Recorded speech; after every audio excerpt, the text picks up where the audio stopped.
Se pensavate ancora che il nome di Kevin De Bruyne fosse solo un sogno estivo, tenetevi forte.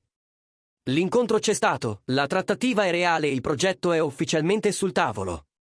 Come sempre, qui sul canale si ottengono le informazioni più affidabili direttamente dal dietro le quinte del club.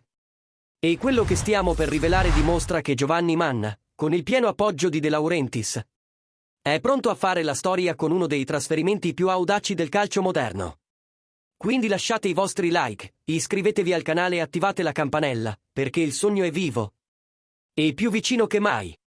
Secondo le informazioni pubblicate da Tutto Mercatoweb e da altri media italiani affidabili, Giovanni Manna avrebbe già incontrato personalmente Kevin De Bruyne, oltre a parlare con il padre del giocatore, Erwig, e con gli avvocati che si occupano della sua carriera. La proposta messa sul tavolo dal Napoli è chiara, un progetto biennale, con uno stipendio di 8 milioni di euro a stagione più bonus di rendimento, più un bonus alla firma che potrebbe portare l'offerta totale a cifre molto significative, anche se ancora lontane dai 14 milioni che il fuoriclasse belga percepisce attualmente al Manchester City. De Bruyne, che ha già in mano una mega offerta dall'Arabia Saudita e richieste da altri campionati internazionali, non ha ancora dato una risposta definitiva, ma è rimasto impressionato dal progetto napoletano. Il club offre la Champions League, la ribalta assoluta e la guida di Antonio Conte. Oltre a un ambiente in cui si sente già a casa, si è sposato nella zona di Sorrento. Conosce bene Napoli e ha amici come Lukaku e Mertens che rafforzano il legame affettivo con il club e la città. Il Napoli è disposto a fare uno sforzo storico sullo stile di Higuain, quando ruppe tutti gli schemi salariali per portare una stella d'impatto, e vuole che De Bruyne sia l'ambasciatore di una nuova era.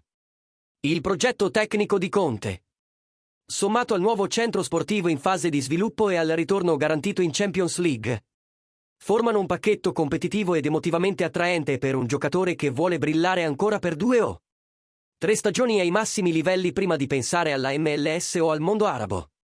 E ora vogliamo sentire voi, tifosi del Napoli.